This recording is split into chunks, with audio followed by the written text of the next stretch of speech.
Yo, Descendant, Augiesaint here, and welcome to the channel. Hope you guys are having a fantastic day, and we have some crazy news for you guys. The devs from TFT just dropped their video earlier today about like the season 2 pre-trailer and stuff, and just breaking down everything. It was about an hour long, giving us so much information and everything coming for season 2 as well as the future. And they said they plan on doing more videos like this more frequently, as well as showing us some actual gameplay of the new dungeon and everything before season 2 comes around. I believe season 2 is going to start on the 5th of December. So within the next, 2 weeks or so, 2 to 3 weeks, we should get some more content from them. And then this time I will do my complete live reaction on Twitch as well as on YouTube. So we'll be live streaming it because today is kind of one of my days off from streaming, focused on videos for you guys. But I didn't know that this was going to be such a massive content filled video from the devs. Otherwise I would have totally streamed it. So without further ado, I'm gonna break it down for you guys and give you just the highlights, like the TLDR. I made a little list again. If you guys follow the channel, I love my Google Docs and I just love making sheets and docs and everything. I don't know why. I just really like making documents and breaking stuff down. So here we go. Just pretty much highlighted everything like a TLDR for you guys. So without further ado, let's just hop straight into everything coming. First up, we have the new male descendant, Keelan Aodil. I'm just calling him Keelan. All right, so we got the new male descendant, Keelan, and he is a toxic-based descendant. And from what they showed us, he can teleport through enemies, and that gives him like a debuff that increases the damage that they take from him or something along those lines. They don't really go too much in depth about him, but like I said, in the future, before season 2 comes out, they said they will be showing us some more stuff. So hopefully they show us some more about him. So basically, he's Freyna's hobby. I mean, he's the toxic male version. We'll see how he plays out. With that teleport though, that does seem pretty cool. If you can get crazy cooldown, maybe like a multi-talented build, and we can just teleport all over the place. Maybe we can finally outrun Bunny. So that'll be interesting to see. Next thing, we are getting Ultimate Sharon and her story quest. We are also getting, obviously, the 2 new Transcendence mods for Ultimate Sharon. The first one is actually really awesome. Area Suppression. This is going to enhance her AoE abilities, giving her 360-degree shooting swords. I believe her Q ability does the swipe, right? And then with one of the Transcendence modules, it gives you a sword thing that shoots out, but it really lowers the damage, so it's not really that great. So with this Transcendence mod, it's going to increase all of our AoE stuff, and as well giving you a way to do a 360 AoE. So basically what comes to mind for me immediately is Whirlwind Barbarian from Diablo, and I freaking love Whirlwind. I mean, who doesn't like to just spin to win, am I right? And then another thing that they said of there is the crit hits reduce the cooldown. I think that is on that ability, maybe all the abilities. So as I put there, basically crit AoE Whirlwind Barbarian incoming. So I definitely can't wait for that, and I'm so happy that we're finally getting Ultimate Sharon, because I've been on the fence about building Sharon for so long, and the only thing I really used my Sharon for before was Outposts. You guys know we all hate Outpost farming, but it is what it is. You got to use Sharon if you want to get those rewards. So I never really built her up because I have Descendants for bossing and for mobbing and everything else. But now with these new changes and these 2 Transcendence mods, I'm definitely going to hop on Sharon. She's going to be the first thing we build when the season drops. And then the next mod we have for is Ambush. This enhances her stealth, increases her move speed, reduces the cooldown of her skills used in stealth, and also resets stealth if an enemy is killed during stealth. So you can pretty much permanently just stealth everywhere. And it also gives you increased movement speed. So I want to see if we can get through a dungeon by just perma-stealthing the whole way. That would be really cool to see how that works and what it does to her abilities. I think they said it changes her stunning ability as well, be a damage focus ability. So you can kind of use that to re-engage into ambush, as well as using your your first ability, the sword swipe, to also re-engage ambush, and your fourth ability, sorry, which is her ultimate that shoots out all the knives. So Sharon definitely looking good, and her skin's looking really good. Can't wait to hop into her and try her out. Next up, we have the new Vulgus enemy called the Dread Armor. This big fella in the background there, as you can see, he's going to be the final boss to the new dungeons with multiple phases apparently. He's going to have 3 different stances. He starts out with his pistol and his shield, I believe, and then he combines his shield, gets 2 shields or something, and then the last part he gets 2 pistols. So there's different phases. Obviously when he switches his weapons, it's going to change his attack patterns and all that kind of stuff. It's going to be interesting to fight him and see how that all matters, or if it doesn't really matter at all, I'm just going to nuke him anyway. So he's going to be the final boss to these new dungeons, as well as these new dungeons are going to have enemies that you can only defeat by skills, if I correctly understood that. Either they're going to have shields around them, but you can only break those shields by using skills, or you can only defeat the enemy by using skills. But nonetheless, you need to bring Descendants with, killing abilities. So mass nuking Descendants, obviously maybe the new Sharon, Freyna, Bunny, Volby, everybody that can just do crazy AoE nukes and stuff to, wipe out these mobs is going to be really strong. Just skill basis. I guess even Glaive would count, because you could whip out Massacre and you can just go to town. You could also do the hybrid Glaive with the AoE build. We did recently do our Glaive video, so that's up on the channel. Go check it out. There's some interesting builds there, especially her massive range. So I can't wait to try all this stuff out. New content, I'm all for it. Next thing, we have the new ultimate weapon, the beam rifle called the Voilter. Now this takes Bunny's laser beam and pretty much just channels it. And it can also like spark off to other enemies, kind of like a chain lightning kind of effect. So maybe this gun would actually break those ability shields technically, because it's like harnessing Bunny's ultimate move, you know, the 4 ability where she does the laser beam. Definitely like to see how that turns out and if the weapon is actually good, because as we all know, the current beam rifles in the game are pretty lacking. So that is hopefully not going to be another bad ultimate weapon. We have enough bad ultimate weapons, please rebalance them, but that is on the horizon. They have been speaking about rebalancing the weapon, so hopefully soon all the weapons will be usable. And then another thing covering the ultimate weapons, they will no longer have negative effects at level 0. So when you have their like unique effect, so you just have one copy of the ultimate, they're not going to have the negatives, you know, like a negative reload speed or accuracy or resource cost or something like that increase. They're not going to have the negatives anymore, so it kind of like incentivizes you to use them even at level 0, I guess, instead of fully maxing them out before you even use them.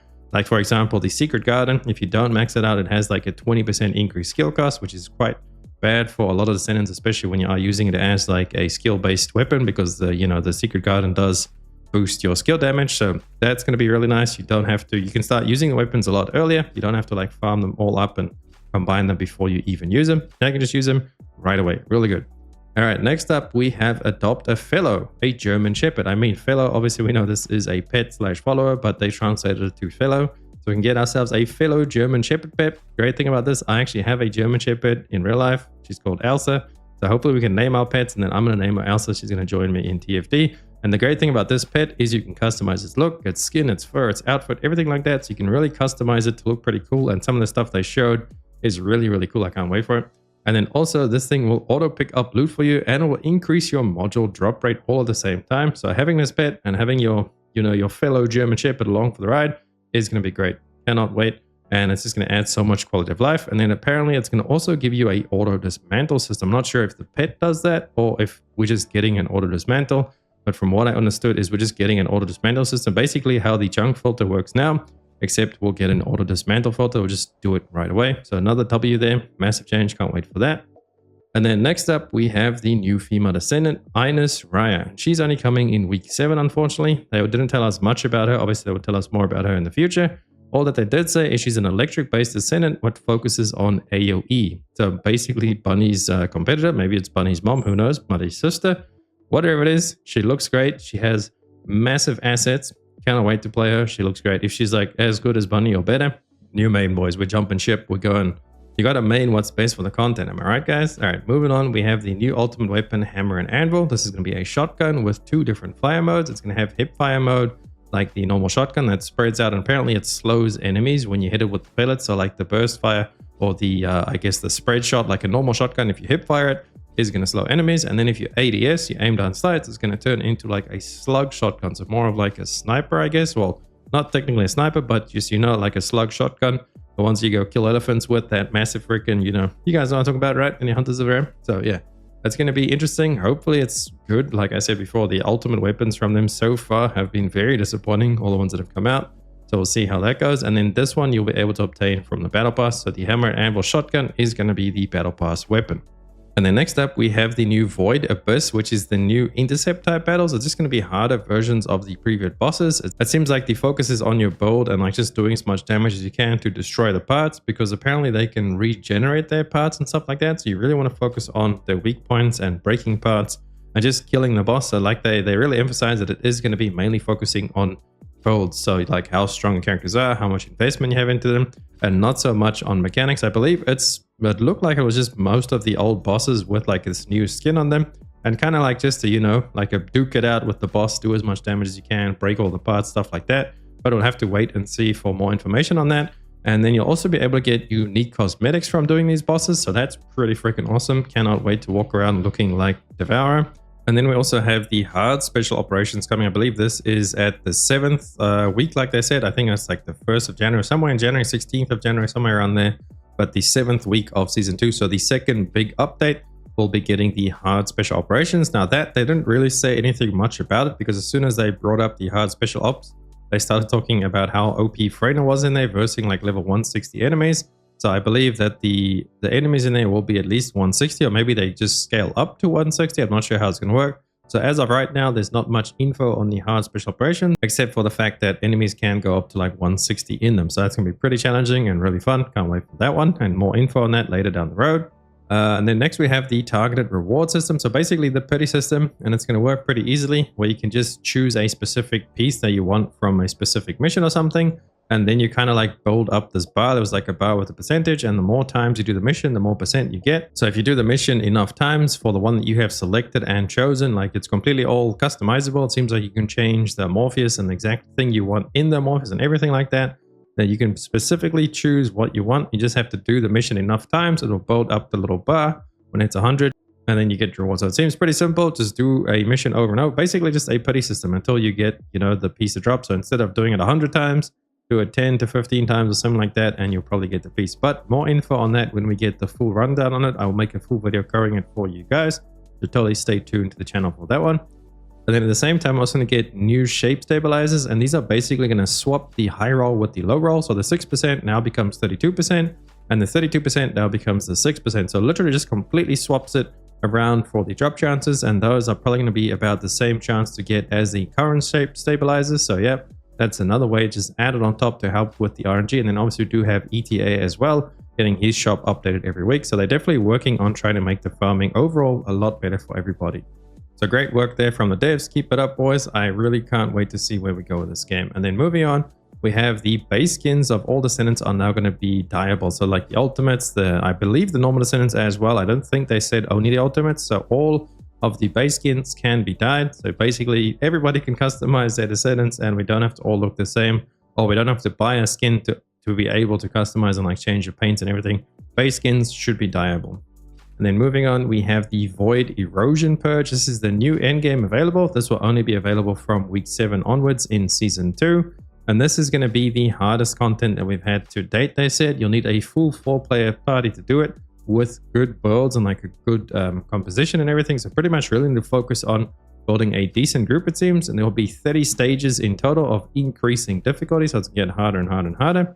And then this will give you guys materials for the new core unlocking system, which is like this new weapon core system that's going to go along like upgrading your guns. As apparently you're going to have 5 different slots on your weapon. So think of it as like customizations for your gun, I guess. Maybe it gives you fire rate or accuracy or something like that. They weren't very too specific on what you can actually add to the guns, except that you can change them and craft them around how you prefer to use them. So that made me thinking just like attachments and stuff, you know, like if you're playing Division or something, you can put attachment on a silencer, a scope, or a bigger mag or something like that. Obviously, when we do get more information, I will keep you guys up to date. But that is like one of the reasons why you would definitely want to run these dungeons and get as high as you can to get those materials or those cores and stuff. Actually go ahead and like put them into your weapon and just make all of your weapons so much better. And then moving on, we have a couple more things. We have a new transforming skin for Volby, and they lowered the kill amount needed to fully unlock it. So that's really nice. It'll be a little bit easier for you guys to go ahead and obtain. And on the theme of skins, we're getting a bunch of new premium skins. Sharon, Bunny, Viesa, Haley, Lepic, Kyle, Jay, Simio. We're getting Christmas theme skins for Haley, Bunny, and Volby. We're getting a male sportswear skin. And then next year, we're also going to get Lunar New Year skins coming soon. They haven't really showed those in game yet because they're still working on them. But we're going to get a bunch of those skins as well. And then all the previous ultimate skins, I believe is what they said, are going to be able to be bought as well separately. So you don't have to like buy the packs. I'm not sure if they're going to be in the shop forever or they're just going to bring them back for like a limited time. Definitely have to see that. But basically we have a lot of skins coming. So really good for everybody that likes skins. I know we all do. And the Haley Fishnet one looks amazing. Can't wait to get that one. Moving on, we also have the reactor enhancement system coming. Like another tier above the current ultimate tier of reactors. I'm not 100% sure on that one yet because they didn't really say anything more about it, but that's what they did mention. Also in some questions and answers from them on their Discord channel, they did mention that they're going to take away the element, like the wrong element dropping on reactors. That's basically what I've been asking for the past like months and months and months. So they're finally going to remove that. So reactor farming is going to become so much better, guys. I cannot wait to get into it and actually just go finally try and get a best installed reactor for all my builds. So that's going to make reactor farming so much better. And then last but not least, we have random matchmaking coming for the infiltration operations. So as an example, how I think it's going to work is we would go ahead and select, say now, the shelter infiltration operation, because that's the one we're going to run to get the amorphuses for the catalyst blueprint. So we can go open up on Devour. That's like the quickest one to run for cata BPs. And then I guess there'll be like a new menu where you can just click random matchmaking. So So you will get to choose the shelter's reward pool, but you can get matched into any of the other infiltration operations just in case somebody's doing something else or something like that. So you can get a better matchmaking experience. You can actually find people to play with. So that's going to be pretty cool. Not a big thing for me, but pretty cool nonetheless. So that's it for the highlights, guys. There's a few other things like here and there. There's a few other little things as well. Definitely didn't mention everything. I will be making a couple more videos coming up soon, breaking more stuff down as we get closer to season 2. It's going to be really fun. I cannot wait for it. Set the date on the calendar. I believe it's December 5th or December 7th, somewhere around there, like the first week of December. Really excited, really hyped. Thank you guys for watching the video. If you liked it, drop a sub and a like to the channel. It helps me out so much, and I'll catch you beautiful people in the next video as well as the live streams. Augiesaint now. Run free and dive into the sky.